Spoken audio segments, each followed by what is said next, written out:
அடுத்தது துலா ராசி. சித்திரை, சுவாதி, விசாகம், இந்த 3 நட்சத்திரக்காரர்களுக்கும் சித்திரை, சுவாதி, விசாகம்.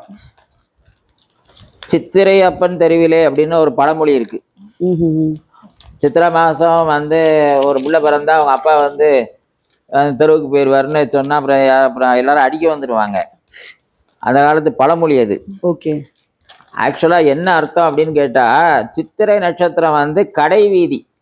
ஒவ்வொரு நட்சத்திரத்துக்கும் ஒவ்வொரு இருப்பிடம் இருக்கு. ஓகே. இந்த நூல், பட்டு, ஜவுளி, துணி வகைகள் இதெல்லாம் இருக்கக்கூடிய சித்திரம் அப்படின்னாலே என்னது? பல அப்படின்னு அர்த்தம். சித்திரம் அப்படின்னாலே பல. பல வண்ணங்கள் அப்படிங்கிறதான் நம்ம சித்திர வர்ணம் அப்படின்னு சொல்றோம். பல வர்ணங்களை கொண்டு பூசுறதுனால தான் அதுக்கு பேரு சித்திரம். ஆமா. அப்படி சித்திரம் அப்படிங்கிற வார்த்தையை சொன்னாலே பல விஷயங்கள் ஒன்னா சேர்றது. அப்போ ஒரு கடை வீதி அப்படின்னு சொன்னா அங்க காய்கறியும் இருக்கும், ஸ்டீலும் இருக்கும், இல்லையா, விளையாட்டு சாமான்களும் இருக்கும், எல்லாமே இருக்கும், தின்பண்டங்களும் இருக்கும், துணிமணியும் இருக்கும். அதுக்கு பேர் கடை வீதி. அப்ப சித்திரை நட்சத்திரம் கடை வீதி. அப்போ சித்திரை நட்சத்திரத்துல பிறந்தா வந்து அப்பா தெருவுல போக மாட்டார். அப்பா அத மாதிரி தெருவுல ஒரு நல்ல கடை வச்சு பெரிய ஆளா வருவார்னு அர்த்தம். அத நிறைய பேர் தப்பா நினைச்சுக்கிறாங்க.